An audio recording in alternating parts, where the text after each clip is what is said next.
My kitchen always smells of lavender, the only thing that still ties me to my old life.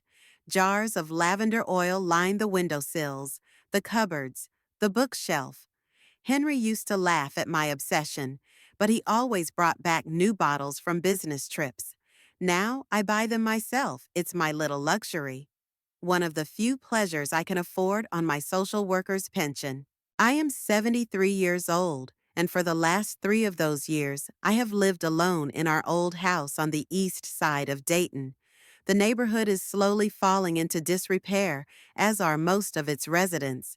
The once neat houses now look tired, peeling paint, sagging porches, weedy overgrown front gardens. My house is no exception, though I try to keep it as neat as I can. Since Henry's death, it's like life has slowed down. Not that we used to have a hectic social life, but there was someone with whom I shared breakfast, discussed the news, and made plans for the weekend. Now I talk to the TV and radio, sometimes to the neighbor's cat who comes into my backyard. Her owner, Mrs. Lemming, suffers from arthritis even worse than I do and hardly ever leaves the house. Today is Tuesday, the day I usually call Nomi, my only daughter. It's our ritual, though more often than not, these calls leave a bitter taste of disappointment. Nomi is 42, married to Silas Parrington, and they have 2 children, my grandchildren Radley and Indigo. Beautiful names for beautiful children. I see them less often than I'd like. I dial a familiar number, preparing myself for another round of subdued answers and the inevitable, "Mom, I'm sorry, I have to run." "Hello?" Nomi's voice always sounds like I'm distracting her from something incredibly important. "Hello, darling. It's Mom. How are you?" "We're fine, Mom. We're just really busy." Radley started tennis practice, and Indigo's preparing for a music competition. Silas is working on a big project.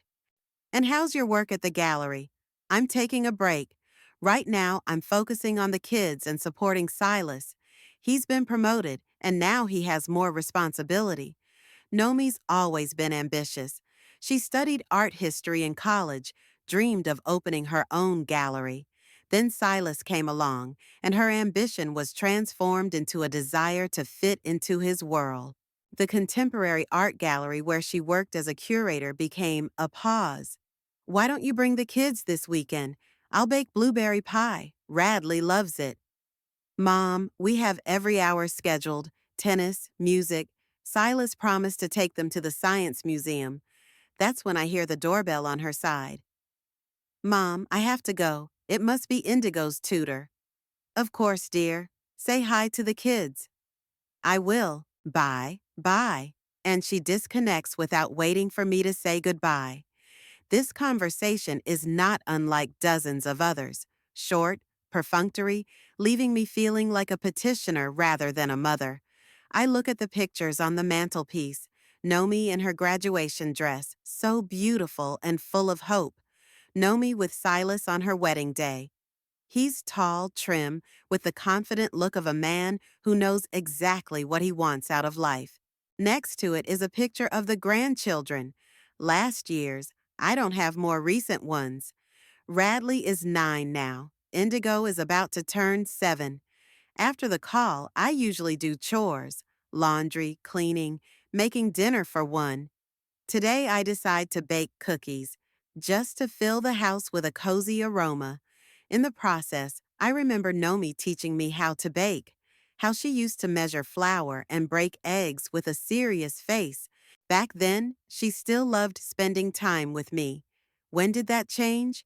Perhaps when Henry died, or earlier, when Nomi entered a prestigious university and first felt the difference between our humble life and that of her well-off fellow students, or when she'd met Silas and his family and wanted to be part of their world, where success was measured in country houses and memberships in private clubs.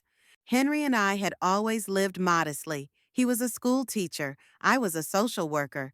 We put everything we could into Nomi's education, sparing ourselves. Maybe it was a mistake to show her a world of opportunities we didn't have access to ourselves. After cookies, I head out to the garden. I have a small vegetable garden in the backyard. Tomatoes, cucumbers, herbs.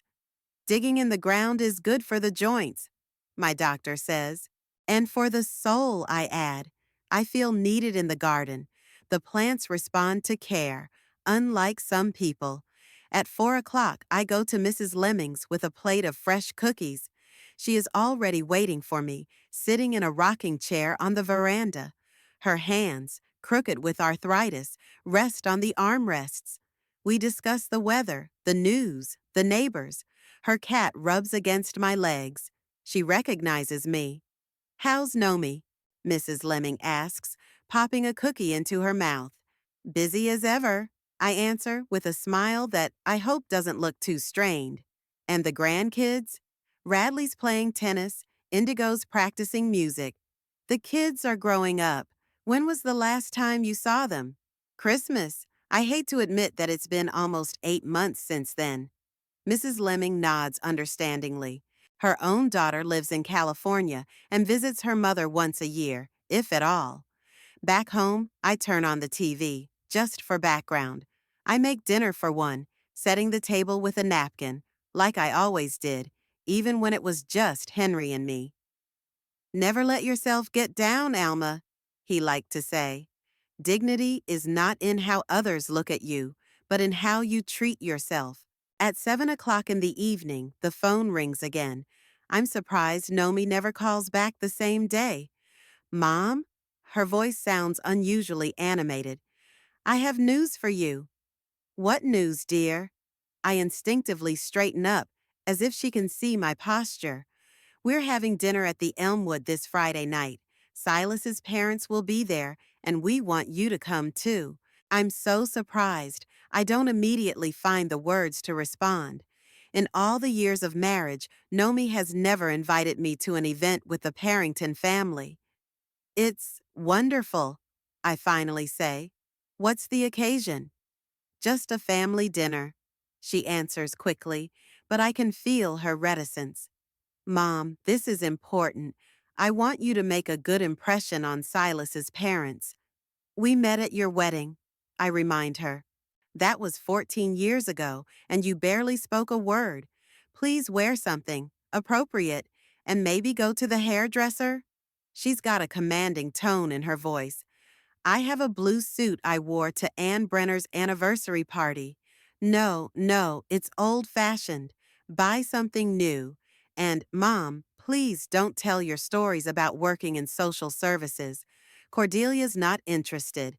Cordelia is Silas's mother, a stately woman with impeccable posture and an expression on her face like she's constantly smelling bad. At the wedding, she'd looked at me like I was a museum piece, with polite curiosity mixed with relief that such a specimen wasn't in her own collection. "Of course, dear," I agreed. "What time is dinner?" "6:30. Be there on time. And, Mom." She pauses. "It's really important to Silas and me. Please do your best."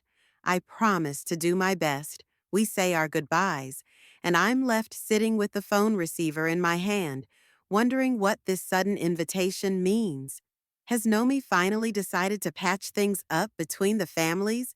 Or are the Parringtons suddenly eager to meet the grandmother of their grandchildren? I lie awake most of the night, imagining the dinner to come. Part of me is excited about the possibility of seeing Nomi and possibly the grandchildren, though she hasn't mentioned whether they will be present. The other part worries that I may not live up to my daughter's expectations. In the morning, I pull out my stash, an envelope of money I've been saving for a rainy day. It contains $450, a new dress, a haircut, shoes. I'll have to spend almost all of it. But what is money compared to the chance to reconnect with my daughter? I decide not to call Nomi with questions about the dress code or the menu. I don't want to seem intrusive. Instead, I plan a shopping trip, make a list of appropriate outfits, even write out makeup tips for women my age from a magazine. I'll be ready for this dinner. I'll be fit. I will be the kind of mother Nomi is not ashamed to introduce to her husband's family. In the evening, I check my phone again to see if there are any missed calls or messages from my daughter. The screen is blank. I dial her number, but it goes to voicemail. Hi, this is Nomi Parrington. Leave a message and I'll get back to you as soon as I'm free. I don't leave a message. Instead, I turn on the TV and watch a cooking show, thinking about the kind of food served at Elmwood, Dayton's most expensive restaurant. I've never been there, but I've heard rave reviews from coworkers who have celebrated special occasions there. Before I go to bed, I pray for the first time in a long time that this dinner will be the beginning of a new chapter in my relationship with Nomi, that I will be able to see my grandchildren more often, that my daughter will be a part of my life again, not just a voice on the phone once a week. As I fall asleep, I remember Nomi as a little girl, her first steps, her first words, the way she snuggled up to me after a bad dream, the way she proudly showed me her drawings. Somewhere in the depths of that successful, cold woman's soul, my little girl still lives. I must reach her. Wednesday morning, I'm going shopping. My budget is tight, but today I'm ready to spend almost all of my savings. The $450 envelope I keep in an old cookie tin, stashed on the top shelf of the kitchen cabinet, is now in my bag. The bus takes me to a new shopping center on the northern edge of Dayton. I've never been here before. The prices are steep, and the selection is geared toward women 20 years younger than me. But today, I walk resolutely into the Amalia boutique, clutching an envelope of money in my hand. Inside, it's cool and smells like some kind of flowers. A young saleswoman with perfect makeup gives me an appraising look, raising her eyebrows slightly. I feel out of place in my old cardigan and comfortable low-heeled shoes. "What can I do for you?" she asks with a professional smile that doesn't involve her eyes. "I need a dress for a restaurant." I try to sound confident. "What kind of occasion?" "A family dinner at the Elmwood." The mention of the restaurant has the desired effect. The girl nods understandingly and leads me deep into the store, to the evening wear section. "We just got a new collection. Are you looking for something special?" I don't know what to say. What am I looking for? A dress that won't make me look like an old woman next to elegant Cordelia Parrington? An outfit that will make Nomi proud of me instead of ashamed? Something elegant, I finally said. And not too expensive. The last phrase causes a slight grimace on the saleswoman's face, but she covers it professionally and starts going through the hangers. "You'll like deep colors. For example, this plum." She pulls out a three-quarter sleeve dress. "Or how about emerald?" I try on both dresses and a few others. The process drags on. Many of the models are too tight or have deep necklines, inappropriate for a woman my age. The saleswoman becomes less and less enthusiastic, and I'm ready to give up when she suddenly snaps her fingers. "We have a Diane Huffman collection. Just for mature ladies," she shares. Mature ladies, she delicately avoids the word mature. I'll get it right away. The dress she brings is a dark turquoise color, with silver braid at the collar and cuffs. It fits perfectly, hiding my problem areas and emphasizing the few things I can still emphasize at 73. "You look amazing," the saleswoman says, and this time she sounds sincere. I look at the price tag and inwardly shudder. $289. That's more than I'd planned to spend, but I don't have time to look for anything else. I take the money out of the envelope, trying not to think about the fact that it's almost all of my savings. "Do you need accessories?" the saleswoman asks, sensing I'm ready to splurge. "We have beautiful silver brooches to complete the look." I shake my head. "I have a pearl necklace Henry gave me for our 30th anniversary. It'll do." After the boutique, I head to the beauty parlor. It's expensive here, too, but I've decided not to skimp. This dinner is too important, too much to hope for. A young stylist with bright red hair scrutinizes my gray hair. How long has it been cut? He asks with professional curiosity. About 3 months ago. I usually get my hair cut by Mrs. Clark, an elderly hairdresser who works out of her garage and charges $20 for a cut and style. And coloring? I've never dyed my hair, I confess. Henry said gray looks good on me. Your husband? Yes, he died 3 years ago. The stylist nods sympathetically and suggests tinting, not radical coloring, but just a light shade that will give the gray a noble pearlescent sheen. I agree, even though it's another $65. While my hair is being treated with the dye, I close my eyes and sink into memories. I remember the first time I noticed that Nomi was ashamed of Henry and me. She was 16, and it was the first time she invited a friend from a good family over to our house. Before her visit, she made a real inspection, removing pictures of us that looked too plain, replacing Grandma's set with new department store cups bought with the pocket money she had saved. Mom, please don't tell Brianna about Grandma's farm, okay? She asked with concern in her eyes. At the time, I chalked it up to teenage insecurity. But as time went on, it became obvious that Nomi was aiming for a life as far removed from ours as possible. She went to a prestigious university where her roommates were girls from wealthy families.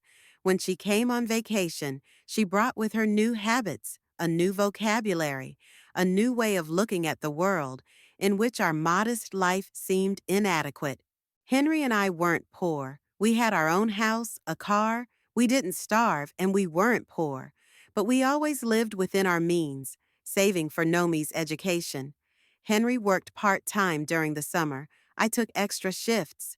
When it came time to pay for college, we mortgaged the house, all so that our daughter would get the best start in life. Done! The stylist's voice snaps me out of my reverie. He turns the chair around to the mirror, and I see before me an elegant older lady with beautifully styled silver hair. The haircut has refreshed her face, and the light toning has really given the gray a noble hue. You look amazing, says the stylist. Your family will love it. I smile, not telling him that my family is my grown daughter, who sees me more as an obligation than a family member. On the way home, I stop at the shoe store and buy shoes. Dark blue with a low but elegant heel. Another $95.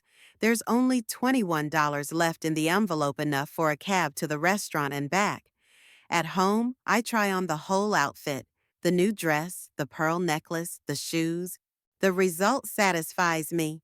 I look decent, although I will never be able to compare with Cordelia Parrington, for whom designer clothes and weekly visits to the beauty salon, part of the usual routine. In the evening, Nomi calls to see if everything is in order for dinner. I bought a new dress, I say, trying not to mention that I've spent almost all my savings on it. What kind? She sounded worried. It's turquoise with silver trim. It's by Diane Huffman. A pause. Then a sigh of relief.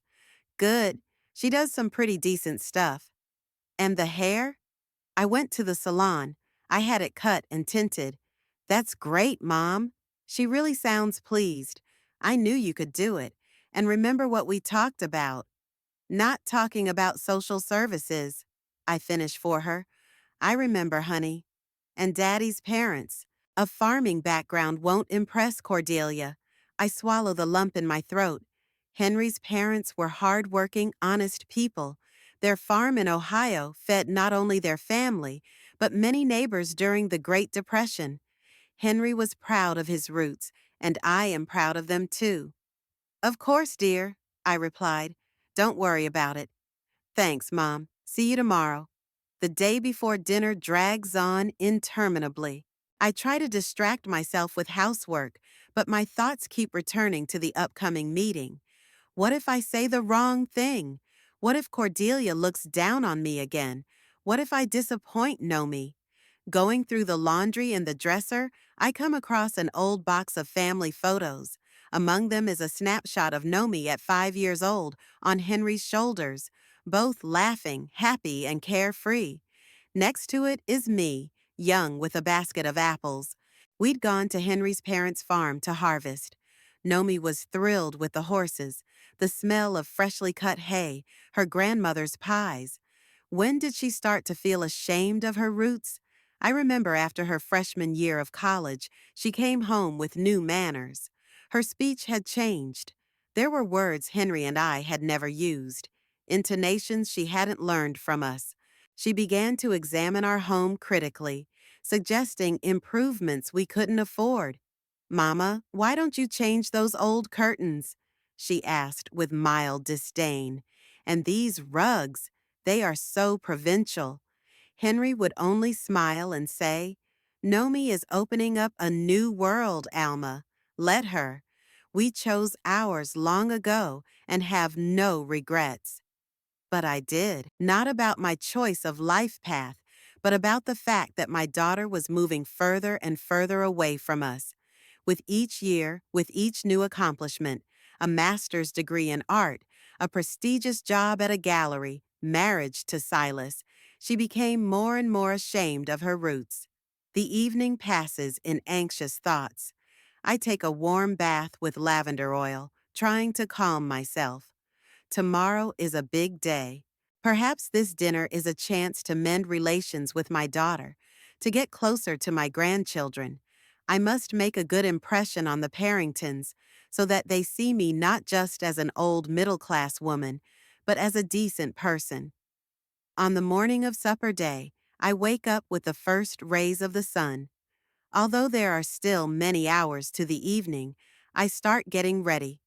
Once again, I check if everything is in order with my dress, necklace, shoes.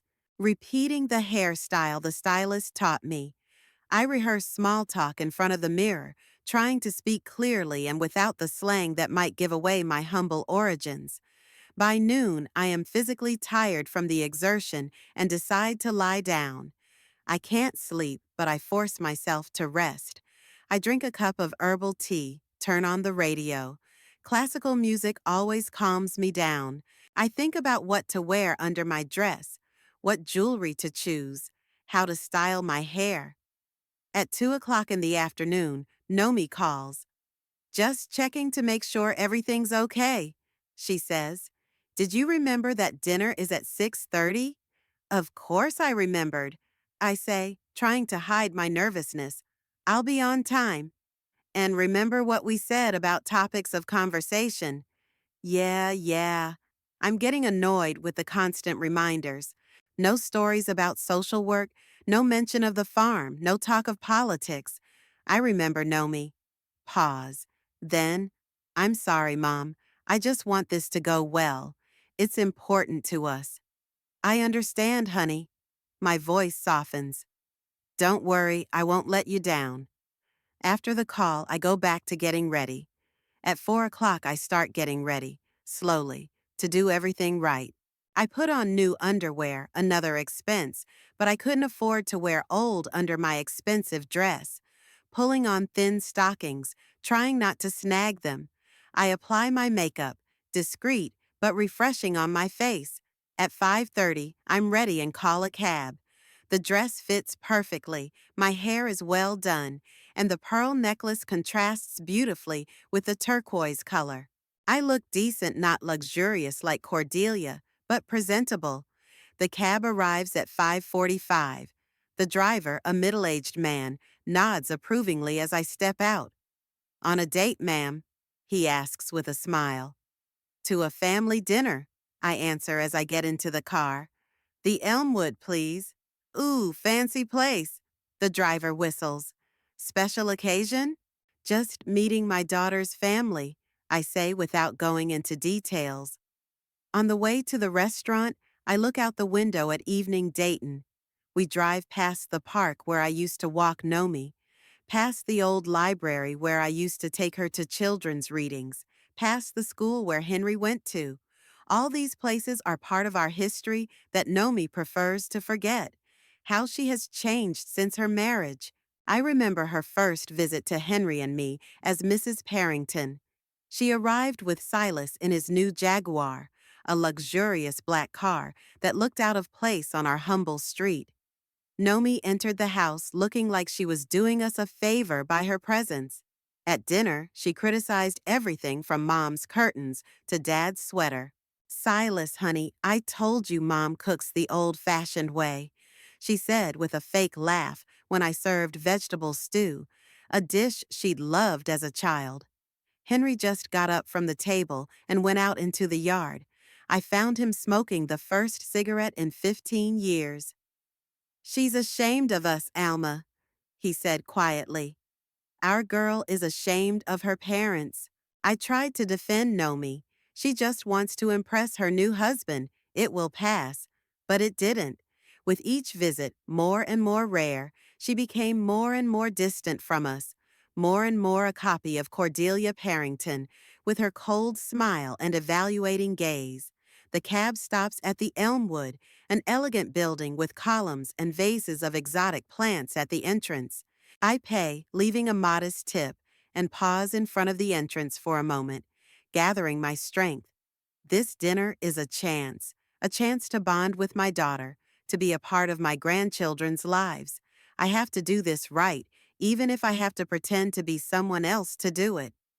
Taking a deep breath, I square my shoulders, lift my chin, and head for the restaurant doors. The Elmwood maitre d' greets me with impeccable courtesy, a straight back, a slight tilt of the head, a professional smile. Good evening, ma'am. What can I do for you? I'm here to see the Parringtons, I answer, trying to sound confident. He checks the list and nods. Of course, they're expecting you. Let me show you out. The restaurant is as luxurious as I'd imagined. High ceilings, crystal chandeliers, fresh flowers on every table. Waiters in impeccable suits glide silently between tables. At one of them, I see my family, Nomi and Silas, and across from them, the Parringtons. The sixth chair is still empty.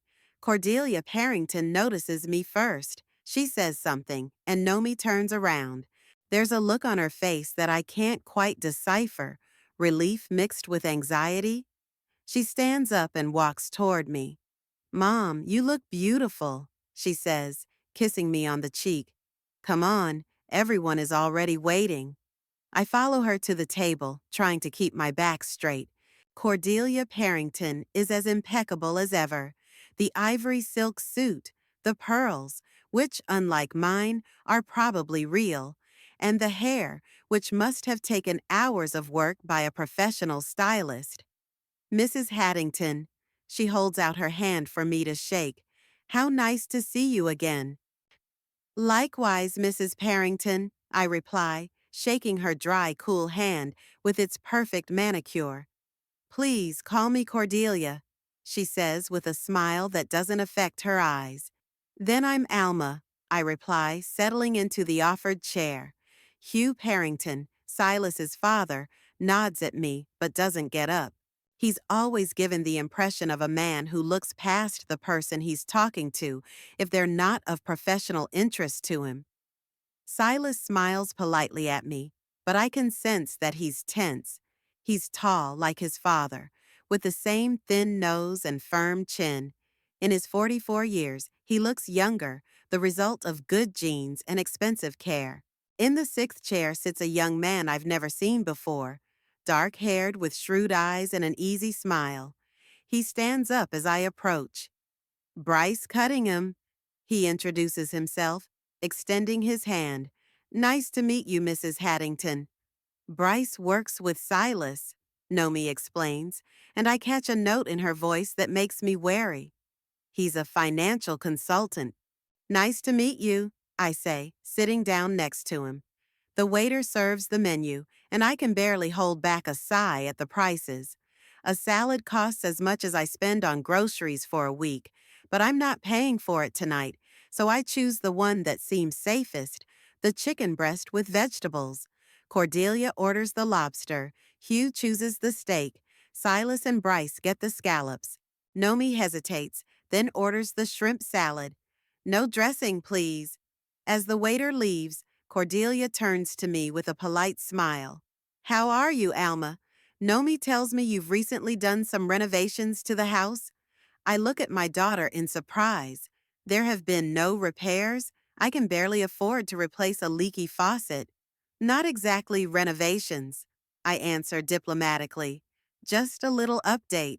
New curtains, rearranging the furniture. Nomi gives me a grateful look, and I realize she's lied to her husband's parents about my financial situation. Another little shame, another proof that I'm not conforming. Over dinner, the conversation revolves around safe topics.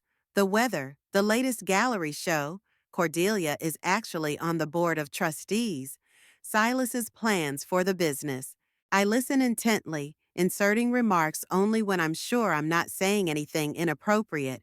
Bryce turns out to be a pleasant conversationalist. He asks about my gardening hobby, showing genuine interest when I talk about my tomatoes and herbs.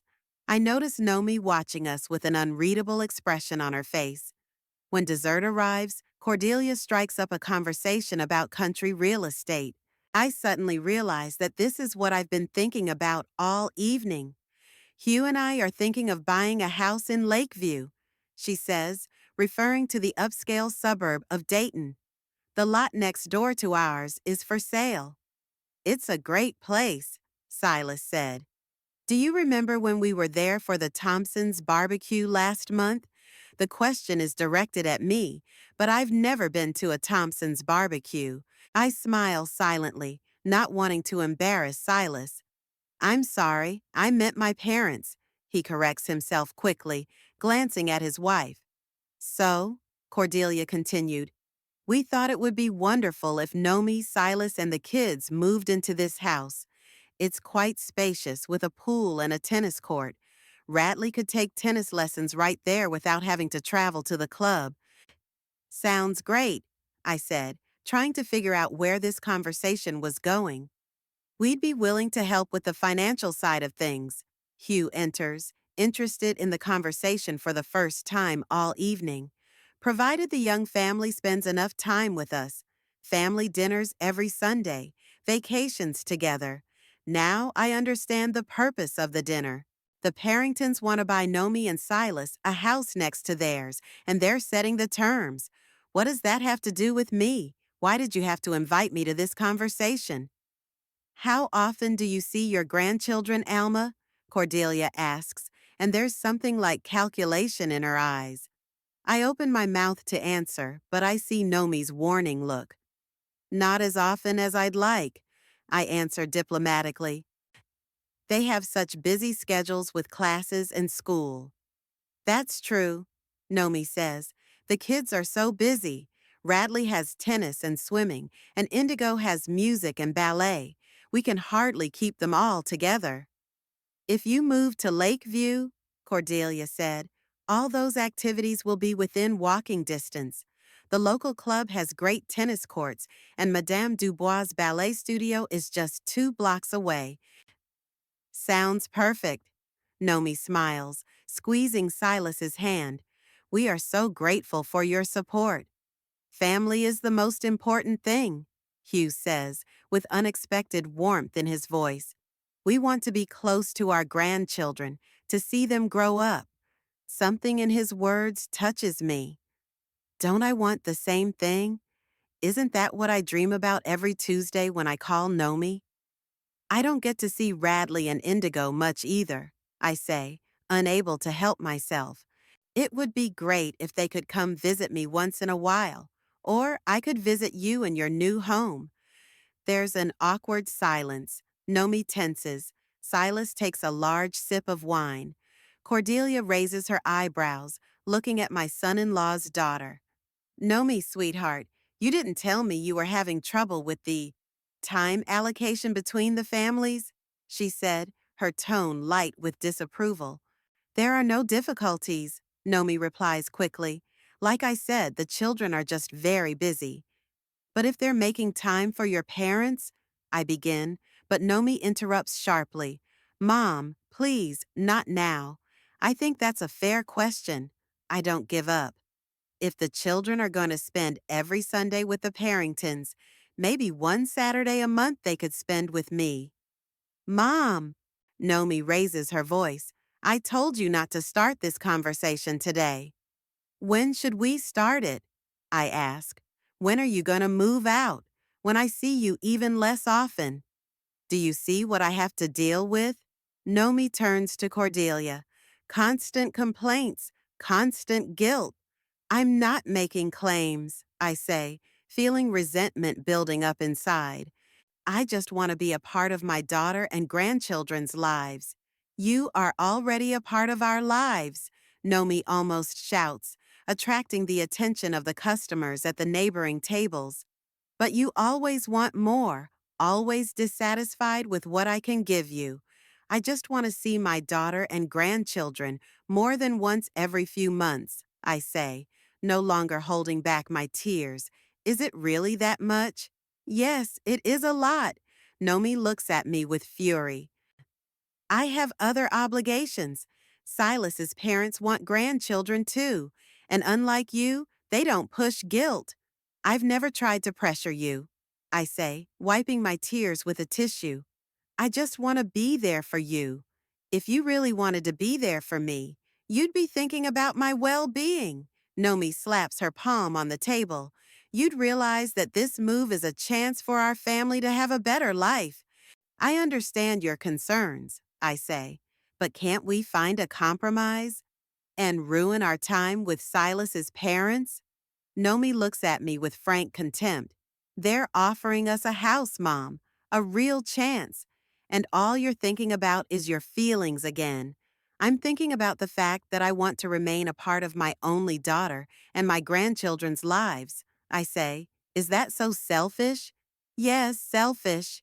Nomi doesn't hold back. Because you don't think about what it's like for me to be torn between two families. Silas has to put up with your old-fashioned looks and provincial manners. I feel like I'm being slapped in the face. So this is what she really thinks. I'm a burden, an inconvenient relative with provincial manners, tolerated out of a sense of duty. I'm sorry to disappoint you, I say quietly. Don't pretend you don't understand. Nomi almost shouts. You know perfectly well that you don't fit into our lives. You're always talking out of turn, wearing those awful old lady outfits, telling stories that nobody cares about. Even today, when I asked you to look nice, you come in this. She waves her hand helplessly toward my new dress, the one I spent almost all my savings on. Nomi, baby, calm down. Silas finally intervenes. You're getting too emotional. No, Silas, I want her to understand. Nomi drops his hand. Mom, I invited you here today, hoping that you would support us in this decision, that you'd be happy for our family. But you're only thinking about yourself, as always. I'm thinking about us, I say, unable to hold back tears. About our family, about the bond that should be between grandmother and grandchildren. Grandmother and grandchildren are Cordelia and the children. Nomi cuts Nomi off. She's a real grandmother who's involved in their upbringing, taking them to classes, giving them helpful advice, and all you do is complain and demand attention. Every word she says is like a knife to the heart. How can she say that? Why is she so cruel? Nomi, I'll never stop it, Mom. She jumps up, knocking over her wine glass. I'm tired of your pretenses, your manipulations. I'm tired of your perpetual discontent.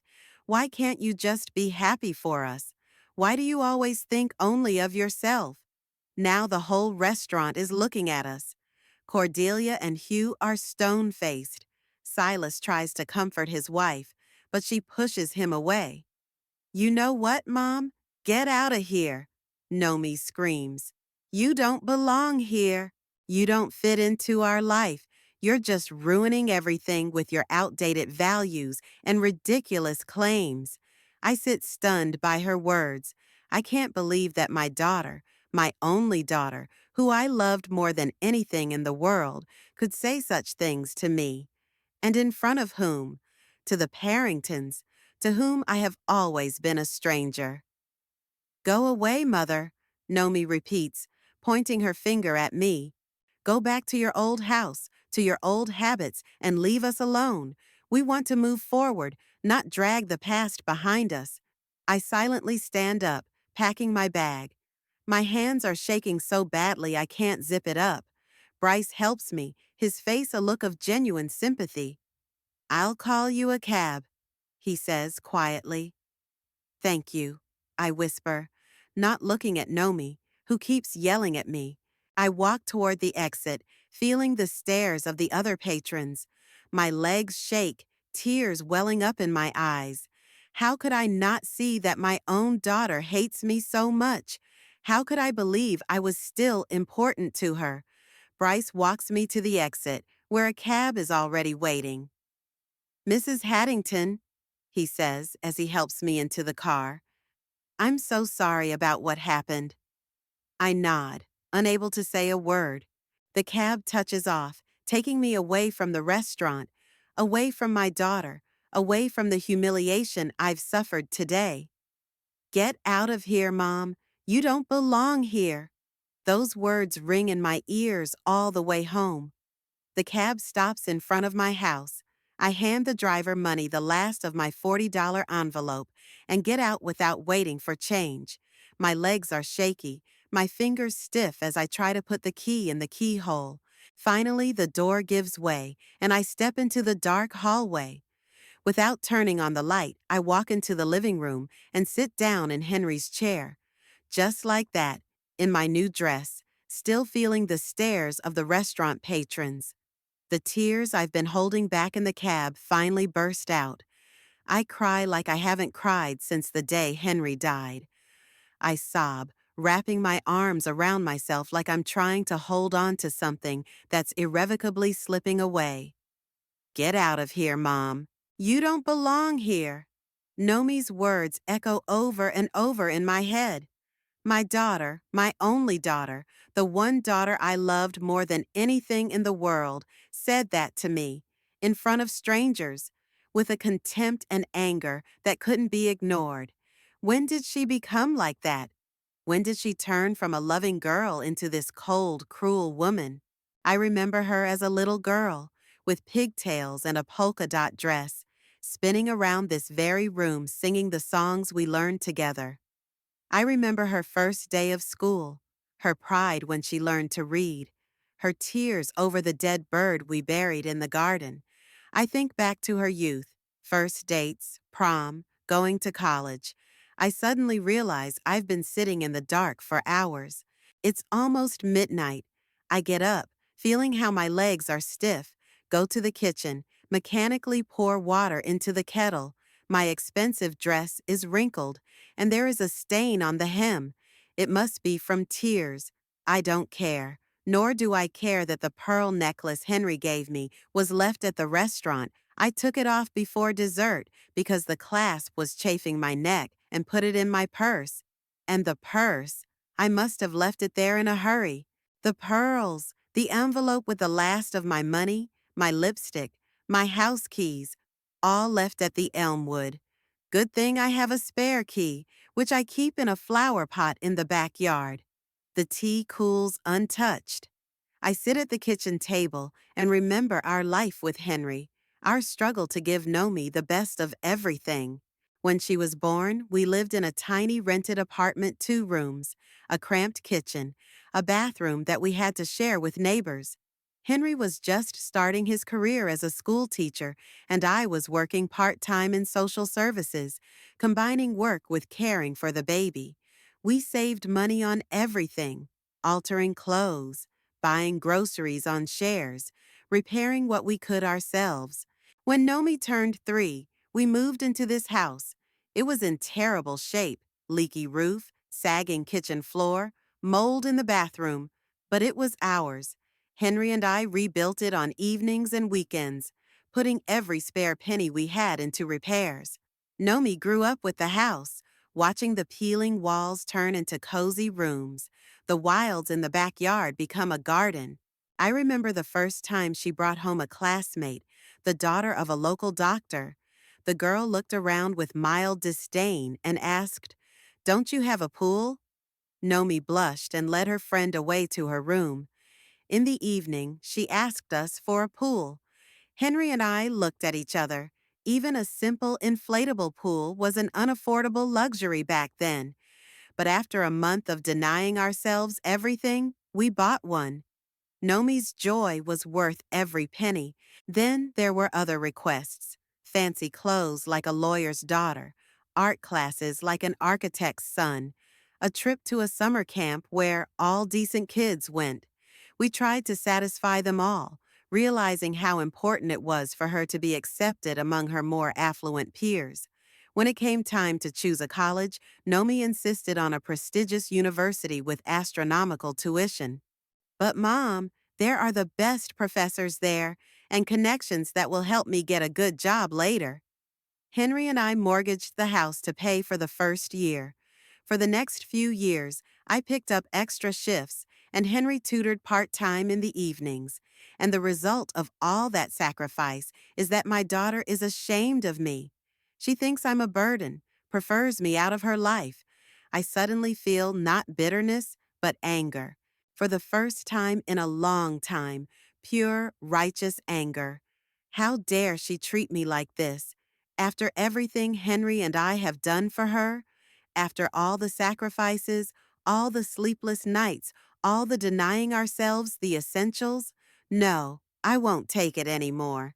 I won't let her manipulate me, make me feel guilty, not good enough, not sophisticated enough for her new social circle. Toward morning, as the first rays of sunlight make their way into the kitchen, I make a decision. I will no longer adjust to Nomi. I will not try to conform to the standards she and the Parringtons find acceptable. I will live the rest of my life as I see fit, with the dignity and self-respect that Henry has always valued in me. I go to the bathroom, wash off the dripping mascara, brush my tangled hair. I take off my crumpled dress and hang it carefully on the rack. It might still be useful for church. I put on my usual robe and went back to the kitchen to make a real breakfast.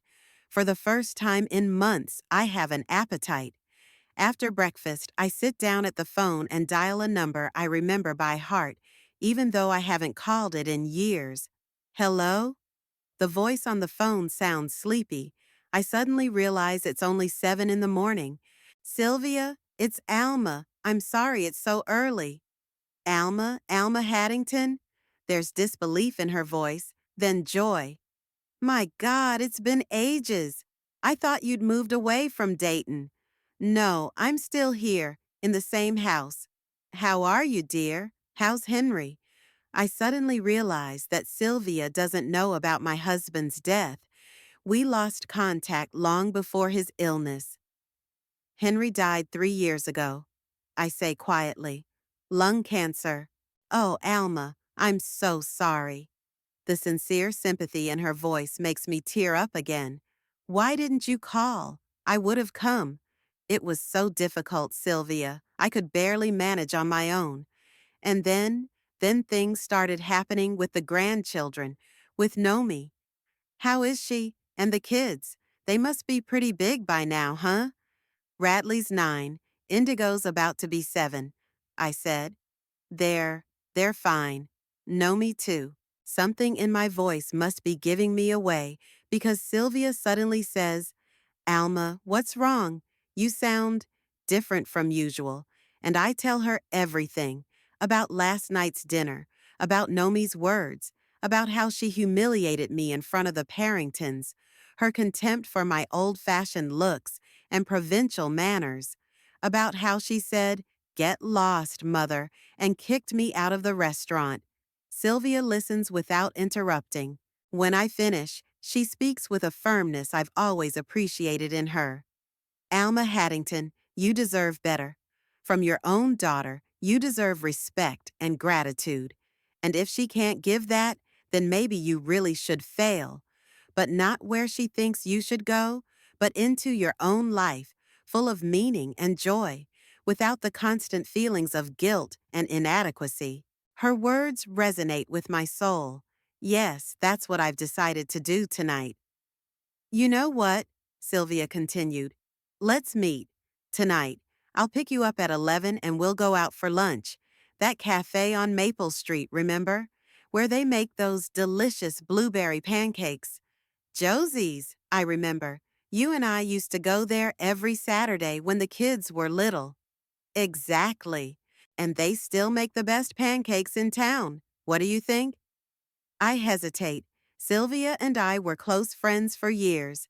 Our kids grew up together. We supported each other in everything. But then, when Nomi left for college and Sylvia's son, Donald, joined the army, our paths parted.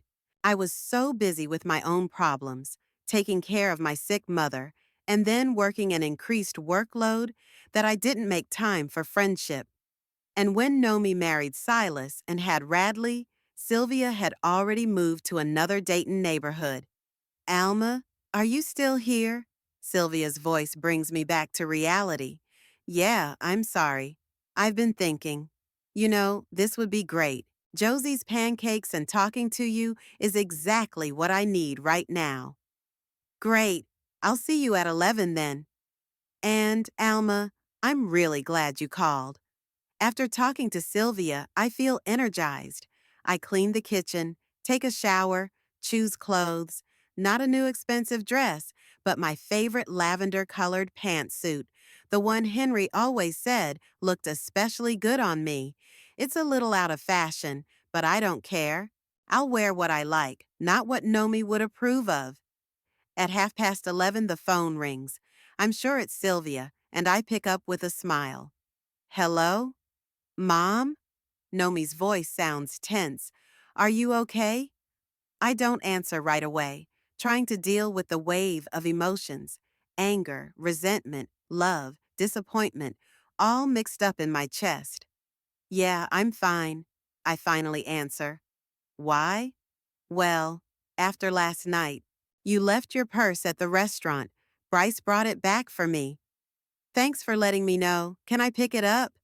Sure. She sounded surprised, as if she'd expected a different reaction. What time is convenient for you? I'm busy today, I say, feeling oddly satisfied. Maybe tomorrow. Busy? Busy with what? I'm meeting a friend. Sylvia Morrison, remember her? Donald's mom? Yeah, of course I remember her. Are you two still in touch? We've started again, I replied. Sometimes it pays to reconnect. A pause. Then Nomi says with a hint of irritation, Look, Mom, about yesterday. I was on edge. Silas's parents are putting pressure on me with this move, and I just overreacted. I'm sorry. Her apology sounds formal, no genuine remorse, and she doesn't mention her horrible words, the humiliation she subjected me to in front of everyone. Okay, I say. I understand. You do? She sounds surprised. So, you're not angry? I'm not angry, Nomi. I'm disappointed. Oh, Mom, don't start that again. I'm not. I'm just stating a fact. You can apologize all you want for overreacting, but it doesn't change the fact. You said what you thought, and I heard you. Mom, I didn't mean it. I was upset, agitated. Nomi, I interrupted, I have to go. Sylvia's picking me up in 15 minutes. We can talk about it tomorrow when I pick up my purse. But, see you tomorrow, darling, I say, and hang up. My hand is shaking, but inside I feel strangely calm. For the first time in a long time, I didn't let Nomi manipulate me, didn't try to smooth over the rough edges, didn't take the blame for her behavior. The ringing of the doorbell makes me flinch. I glance at the clock, it's 11 sharp. Sylvia was always punctual. I open the door and see her, the same radiant smile, the same lively eyes, though her hair is now completely gray and her face is covered with wrinkles. Alma, she hugs me with a warmth I've missed. God, I've missed you. Me too, I said, hugging her back. Are you ready for blueberry pancakes? More than ready, I say, grabbing my bag and keys. You know, this is exactly what I need right now. Good food and a conversation with an old friend. We walk out to the yard where her old Chevy is parked, the same one she used to drive Donald to soccer games when our kids were teenagers. How's Donald? I ask, getting in the passenger seat. He's great. Retired after 20 years of service, now teaches high school physical education. Married, 3 kids, 2 boys and a girl. They live in Cincinnati, but they visit often. You're a lucky grandmother, I say with a touch of sadness. And you can be too, Sylvia replies, pulling out of her seat. Don't let Nomi dictate how and when you see your grandchildren. You're their grandmother. It's your right. She just called, I say. She apologized for yesterday. And what did you say? That I understood her, but I was disappointed. Sylvia nods approvingly. That's right. Don't let her get away with a formal apology. Let her realize what she's done. I don't want to punish her, Sylvia. She's still my daughter, and I love her. Of course you do. But love shouldn't be one-sided. And sometimes it takes time for people to realize what they've lost. I look out the window at the familiar streets of Dayton floating by. How many times I've driven down them with Nomi, to school, to the store, to the doctor's office. Every corner of this city holds memories of her childhood, of our life together. You know, I say thoughtfully, yesterday, when Nomi yelled at me in the restaurant, all I could think about was pain and humiliation. But this morning I realized that this could be a new beginning. For me, a chance to build a life where I wouldn't constantly expect crumbs of attention from my daughter, wouldn't feel like I wasn't good enough, not sophisticated enough. That's right, friend. Sylvia squeezes my hand. A new beginning, and I'm glad to be a part of it. We pull up to Josie's Cafe. It hasn't changed much over the years. The same plaid curtains, the same wooden tables, the same aroma of fresh baked goods that greets customers at the entrance. Mrs. Morrison, an elderly waitress greets us. I haven't seen you in a long time. And Mrs. Haddington, what a pleasant surprise. Hello, Martha. I smile. Do you still work here? Where would I go? She laughs. Table for 2? Yes, please. And 2 coffees to start. We sit by the window, where we always sat on Saturday mornings, discussing the past week, children, work, husbands. It's as if we hadn't been apart for years, as if we were just continuing a conversation that had been interrupted halfway through.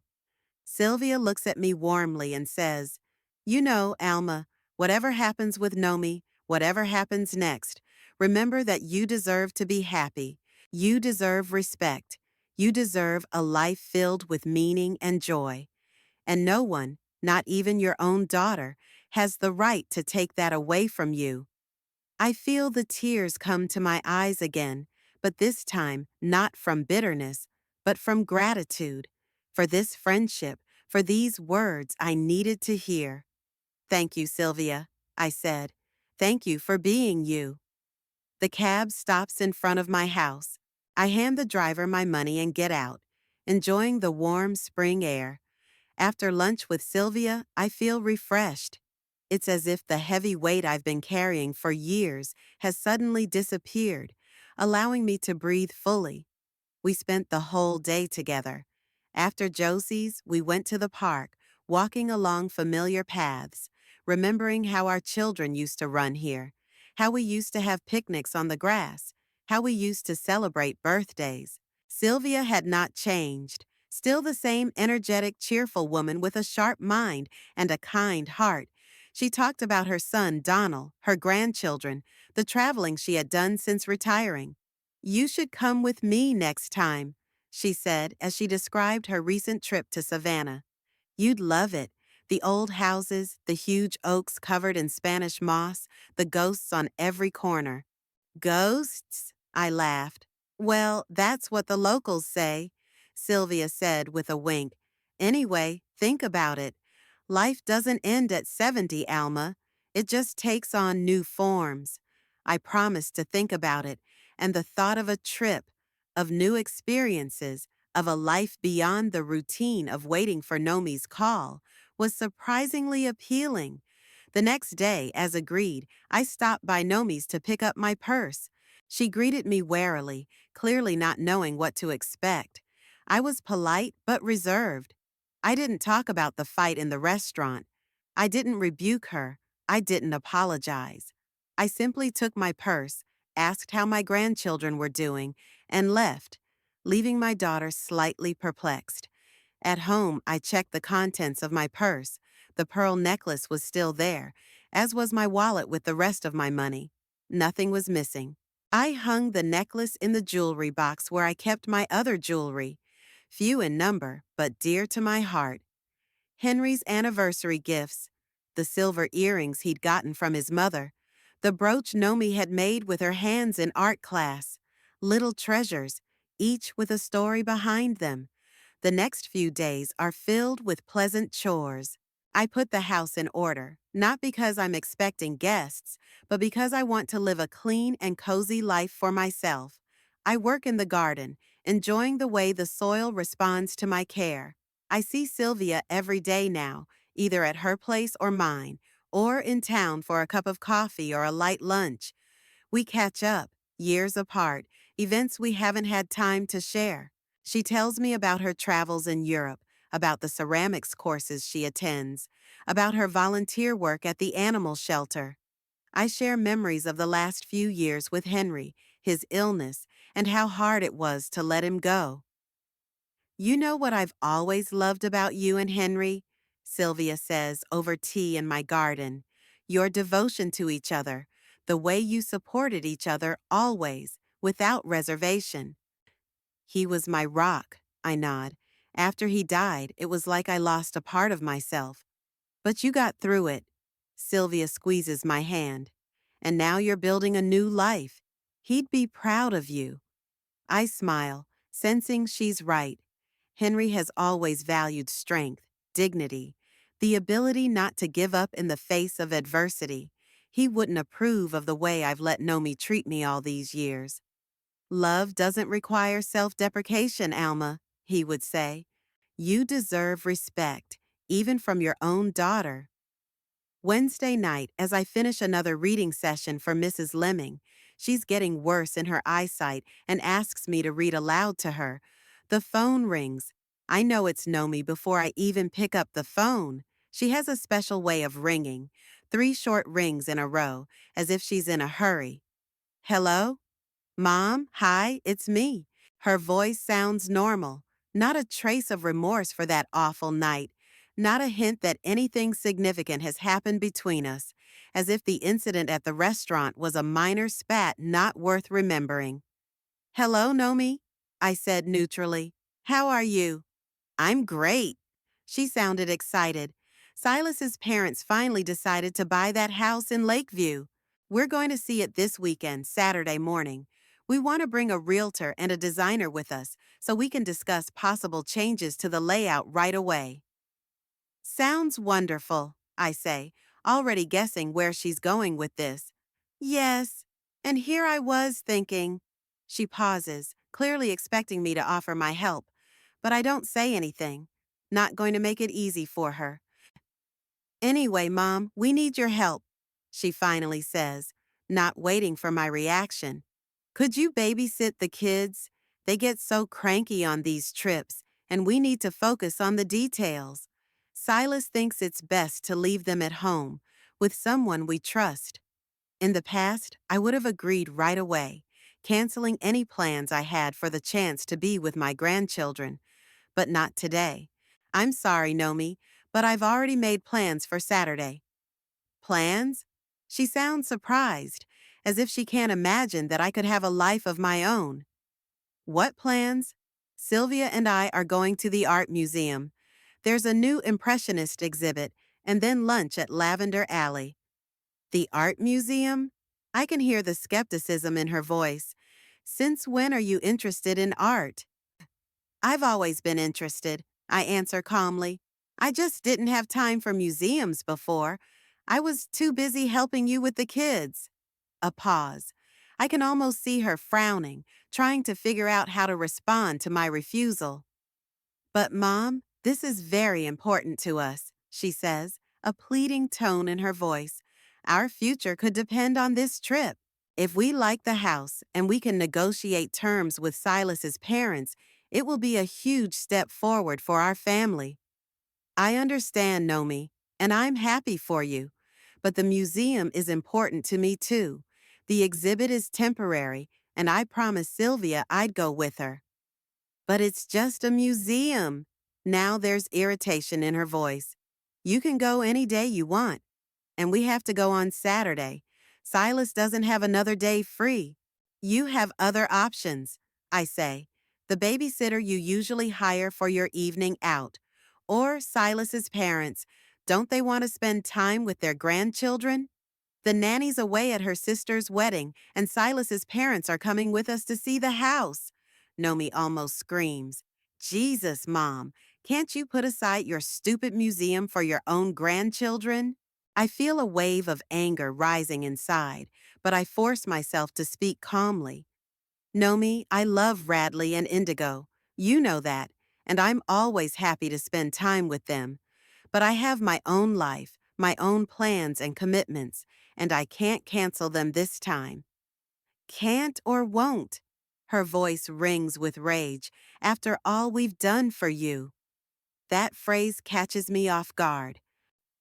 After everything you've done for me? I repeat slowly. And what have you done for me, Nomi? We take care of you all the time. Silas helped you with your tax return last year. I brought you groceries when you had the flu. We include you in family celebrations, even though you always look like you're uncomfortable and talk out of turn. I close my eyes, counting to 5 before I answer. Nomi, what you're describing is called a normal family relationship. It's not a favor you're doing me. It's what family people do for each other. And speaking of who did what, let's remember how many times I babysat when you needed to go somewhere. How many times I cooked for your family, cleaned your house, washed the kids' clothes. That's different, she interrupts. You're a grandmother. Those are your responsibilities. No, Nomi, these are not duties. They're acts of love, which I'm beginning to realize you take for granted. Oh God, it's your manipulation again. She's almost screaming. It's always the same thing. You remind me how much you've done for me, making me feel guilty. I'm not trying to make you feel guilty, Nomi, I say tiredly. I'm just explaining why I can't babysit this time. I have plans that are important to me. More important than your own grandchildren? There's a bitterness in her voice. More important than me and Silas? It's not a matter of comparing importance, I say patiently. It's just that I've already made a promise to Sylvia this time, and I don't want to break it. I see. Her voice turns cold. So, you prefer some old friend you haven't seen in years to your own family. Sylvia is my family too, Nomi. Maybe not by blood, but by affinity, definitely. That's great. That's just great. She doesn't hide her rage anymore. Then don't complain that you don't see your grandchildren much. Don't say we ignore you, that we don't visit you enough. You make your own choices.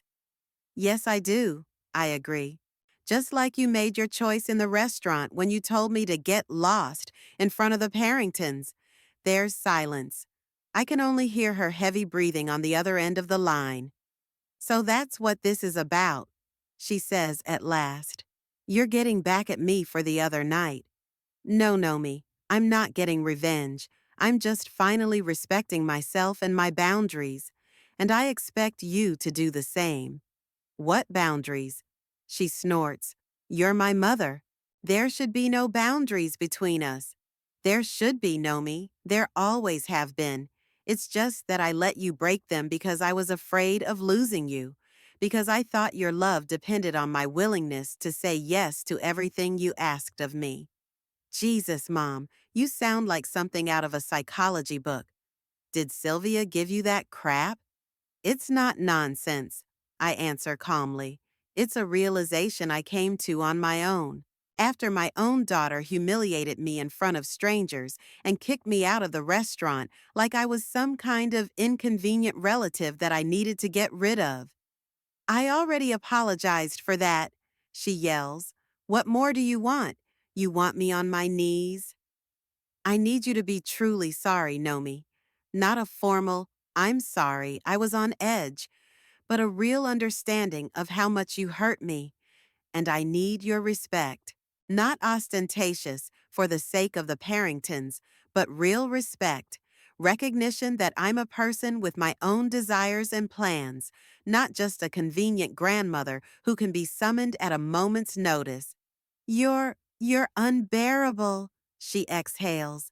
You've always been like this, always demanding special treatment, always thinking you owed everything because of your supposed sacrifices for me. Her words hurt, but I don't let myself scream back. I never thought my sacrifices were imaginary, Nomi, and I never demanded gratitude for them, just respect, the same respect I've always given you. You know what? You can hear the tiredness and irritation in her voice. Do whatever you want. Go to your museum. Look at your pictures. I'll find someone to leave the kids with. Okay, I answer. The decision is yours. Yeah, she says sarcastically. Thank you for your concern. And she hangs up without saying goodbye. I slowly put the phone down on the lever, feeling a strange mix of emotions. The bitterness of her words, the pain of realizing how little I mean to her, but at the same time, pride that I was able to defend my decision did not give in to emotional blackmail. Previously, after such a conversation, I would have called back, apologized, canceled my plans, and agreed to babysit my grandchildren, just so I wouldn't feel like a bad mom, just so I wouldn't piss Nomi off, just so I wouldn't risk losing the crumbs of attention she gives me. But not today.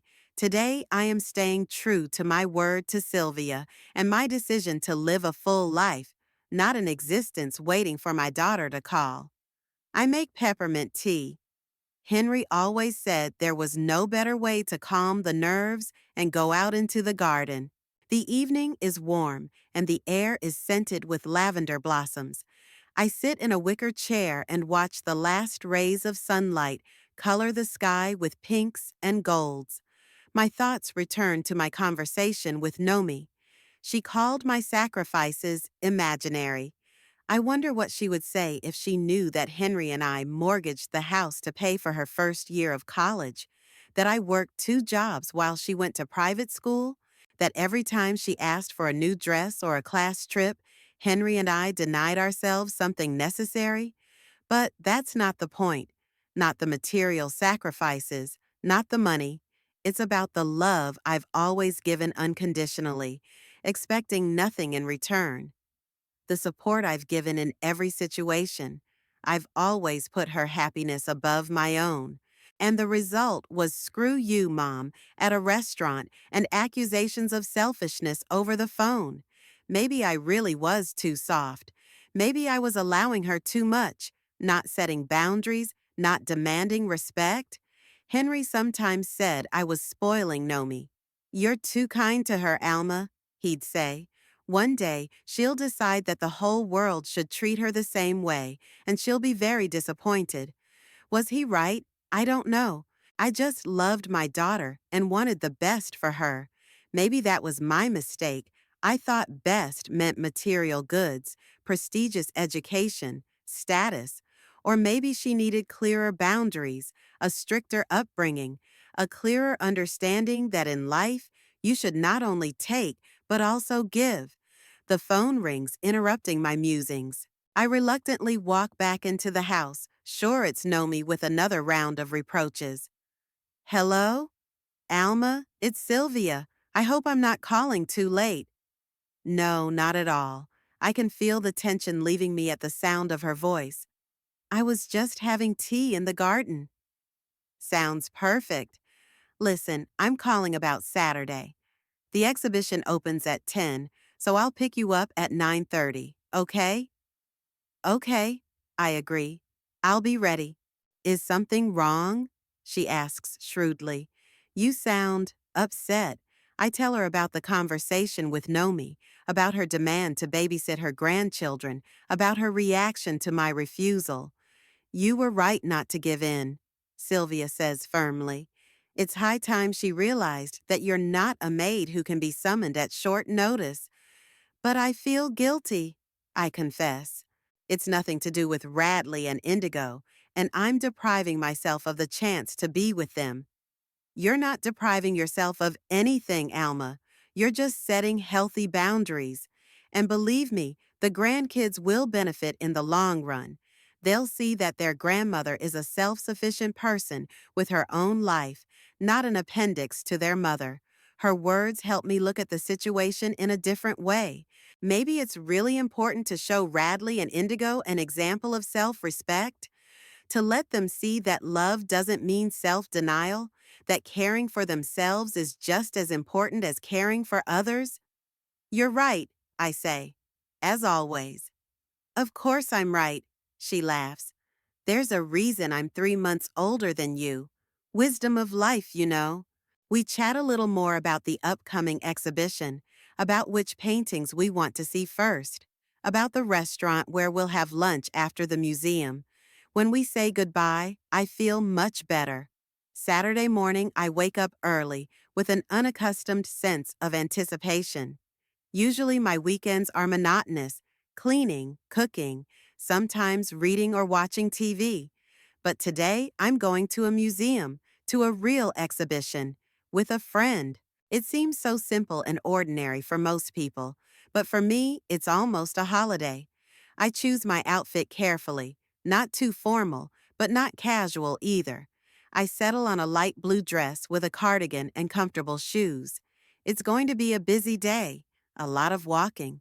At 9:30, Sylvia pulls up to my house in her old Chevy. I walk out to her, feeling light and free.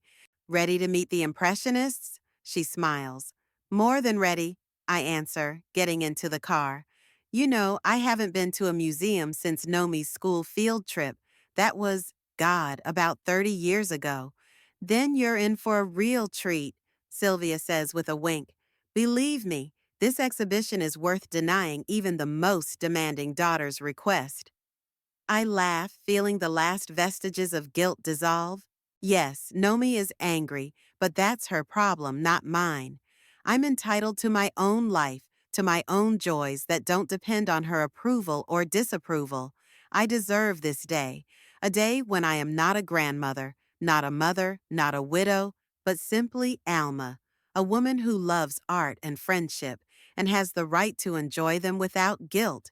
2 weeks have passed since the day I refused to babysit my grandchildren and went to the museum with Sylvia. 2 weeks that have changed my life more than all the previous years since Henry's death. Monday morning greets me with sunlight streaming through the curtains. I lie in bed, enjoying the quiet and the lack of need to rush anywhere. At 73, I've finally learned to appreciate these quiet moments. In the past, I would have jumped up, done my chores, checked my phone to see if Nomi had called. Now I let myself start the day slowly, with a cup of coffee in bed and my favorite book. Today is a big day. I signed up for an art class at the local senior center. This is a long-time dream that I've always put off. First, because of Nomi's work and parenting. Then because of Henry's illness. Then because of my constant availability to help my daughter with her grandchildren. But now that I've decided to live for myself, it's time to fulfill that dream. After breakfast, I check the mail. Among the advertising brochures and bills, I find an envelope with Nomi's return address. Strange. She doesn't usually write letters, preferring to call. We haven't spoken since our last conversation. She hasn't called to tell me how the trip to Lakeview went, and I haven't asked. I open the envelope with slight concern. Inside is a neatly folded letter typed on a computer. No "Dear Mom" or "Hello." Straight to the point. Alma, due to our upcoming move to Lakeview, I'm taking an inventory of family assets. Cordelia suggested that we create a special box for Indigo and Radley with family heirlooms, things that have historical and emotional value to our family. As far as I know, you have my grandmother Esther's pearl necklace, a silver locket with a miniature portrait of your great-grandfather, a collection of family photographs through the 90s, letters exchanged between our ancestors during the Civil War, great-grandmother Mabel's wedding brooch. All of these items are part of the family heritage and should be preserved for future generations of our family. Given your age and the storage conditions in your home, damp, no safe, etc., it would be wise to pass them on to me. Cordelia suggested storing the most valuable items in their home safe and exhibiting the rest in a special display case in our new home. This would ensure the safety of the heirlooms and give the children a better understanding of their family history. I would appreciate it if you would donate all of the above items by the end of the month. I can pick them up any day that is convenient for you. Sincerely, Nomi Parrington. I reread the letter twice, not believing my eyes. Sincerely, Nomi Parrington, as if it's not my mother's daughter writing, but a business associate. Given your age and storage conditions, as if I were some irresponsible old woman who couldn't keep her own family valuables safe. It's not anger that overwhelms me, but some kind of tired surprise. Does she really think she has the right to demand these things from me in that tone of voice? Doesn't she realize that they are not just objects, but pieces of my life, my memories, my past? The pearl necklace belonged to my mother, Esther. She got it from her mother, and she got it from her mother. It's been passed down the female line for generations. My mother only wore it on special occasions, her wedding, Nomi's christening, my wedding to Henry. Before she died, she gave it to me with the words, "Take care of it, Alma. It's not just a piece of jewelry, it's a piece of the soul of every woman in our family." I found the silver locket with my great-grandfather's portrait among my father's things after his death. Small, tarnished by time, but with a surprisingly lively face of a man I never knew, but whose blood I carry in my veins. The photo collection is a real treasure, yellowed snapshots from the late 19th century that capture moments in the lives of people long gone. My great-grandmothers and great-grandfathers in strict Sunday outfits, with serious faces. Taking pictures was an event back then. Childhood portraits of my grandparents, wedding photos of my parents, the first color pictures of me as a little girl. Civil War letters. These are letters from my great-great-grandfather Joshua to his wife Suzanne. He served in the Union Army and wrote to her every week, telling her about the war, his comrades, and his homesickness. Touching, sincere letters from a man who believed he was fighting for a just cause. And Great-Grandma Mabel's brooch is the same brooch I lent Nomi for her wedding. Silver with a small ruby in the center. Vintage work. Something old for the bride, as tradition demands. And now my daughter demands to give it all away for the right family, the Parringtons, for whom my family tree is nothing more than a curious artifact, an exotic addition to their own impeccable genealogy. I put the letter aside and go into the kitchen to make tea. Strangely, I don't feel the usual pain and resentment. Instead, there's a quiet clarity, a realization that this request is further proof of how far Nomi has strayed from the values I've tried to instill in her. With a cup of tea, I return to the living room, glancing at the clock 3 more hours until painting class. Just enough time to write a reply. I take out some letter paper from the secretary, not the usual sheets, but the nice, heavy cream-colored paper Henry liked to use for important correspondence. I take out a fountain pen, another gift from him, for my 60th birthday. Dear Nomi, received your letter requesting family heirlooms. I understand your desire to preserve our family history for Radley and Indigo, but I must decline. The items you listed are not just collectibles. They are tangible witnesses to the lives of our ancestors, my parents, my own life. They are filled with memories and an emotional connection that I am not ready to sever. My mother's pearl necklace, my father's silver medallion, photographs, letters. They are all parts of my identity, my history. I keep them carefully, and worries about dampness and lack of a safe are unwarranted. When the time comes, I will decide the fate of these things myself. Perhaps I will pass them directly to Indigo and Radley when they are old enough to understand and appreciate their true value. I hope for your understanding. Love, Mom. I reread what I've written, seal the envelope, and set it aside on the hallway table. I'll mail it later. A surprising calm spills inside. In the past, Nomi's request would have stirred up a storm of emotion, sadness, anger, a desire to call her immediately and get things straightened out. Now I feel nothing but firm confidence in my decision. It's a new feeling not to give in to emotional manipulation, not to try to keep the peace at all costs, not to sacrifice my own interests for my daughter's approval.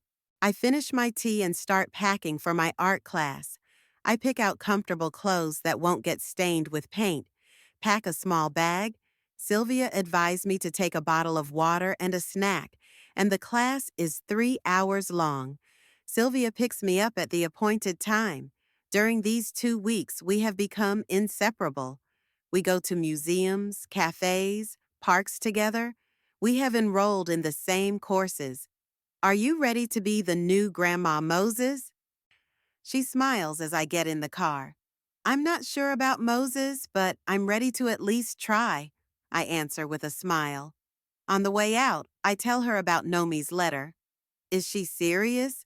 Sylvia shakes her head indignantly, demanding family heirlooms from you like you're some kind of museum curator who's expired? Exactly, I nod. Given your age and storage conditions, I quote directly, what did you say? That I wouldn't give it back. It's my history, my memories. Someday I'll decide who to give them to. Right, Sylvia nods emphatically. Don't let her push you around. At the senior center, we are greeted by a smiling middle-aged woman, Lauren, our art teacher. There are about a dozen students already gathered in the spacious, bright room, men and women about our age, with varying degrees of artistic ability, as we'll find out later. Welcome to the world of art. Lauren welcomes us. Regardless of your experience, there is something for everyone here. We don't aim to become professionals. Our goal is to enjoy the process, to discover new facets of our personalities, to express emotions through color and form. I choose an easel by the window. Sylvia sits next to me. In front of us is a still life of fruit and draperies, beautifully illuminated by soft light. In the first class, we'll just get to know the materials. Lauren explains. We'll try different techniques and find what you're most comfortable with. Don't be afraid to experiment. Don't judge yourself harshly. Remember, there is no right or wrong in art, only your own vision of the world. I take a pencil in my hands and make the first uncertain strokes on the paper. Gradually, the uncertainty gives way to excitement, the desire to capture the play of light on an apple, the curve of a fold on a fabric, the contrast of light and dark. 3 hours fly by unnoticed. My first drawing is far from perfect. The proportions are broken, the shadows are not deep enough, but there is something in it, alive, something of me. Not bad for your first time. Lauren pauses at my easel. You have a good sense of composition. With experience comes technique. I look at my work with wonder. Did I really do that? This ability to create something with my own hands, to express myself through art, is a revelation to me. Did you like it? Sylvia asks me when we get back to the car. Very much, I answer sincerely. I didn't realize it was so exciting. It's like discovering a new world. I told you so, she smiles. By the way, on Wednesday at the center also begins a course of ceramics. Why don't we sign up? Why not? I feel a rush of enthusiasm. I've always wanted to try clay modeling. Then it's settled. Sylvia's starting the car. How about lunch now? I'm starving from my creative endeavors. We stop at a small cafe near the center. Over lunch, we discuss the class, plans for next week, share our impressions. I feel younger, more energetic, full of life, for the first time in years. At home, the first thing I do is go to the mailbox to send a letter to Nomi. Back in the house, I notice the blinking light on the answering machine. I press the button. Mom, it's Nomi. I got your letter. I don't know why you're making such a big deal out of it. This isn't about some kind of alienation of things. It's about storing them properly. If you don't want to give it all away at once, maybe at least the pictures. Cordelia wants to make a family tree for the kids. She needs materials. Call me back. I don't call back. Instead, I pull out the photo albums, settle into the chair, and start flipping through the pages. Here is my parents' wedding, my mother in a simple white dress, my father in a strict suit, both young and happy. Here I am, a little girl, in my grandmother's arms. Here is our house, just bought, without a garden, which Henry and I will plant later. Each picture is a piece of me, of my story, and that history will not be stored in the Parrington safe as an exotic artifact. The next day, I take my drawing to a framing shop to have it framed. This is my first art experience, and I want to keep it, to hang it on my wall as a reminder that it's never too late to start something new. Days add up to weeks filled with new discoveries and experiences. Painting classes on Mondays, ceramics on Wednesdays, book club at the library on Thursday, where Sylvia and I signed up.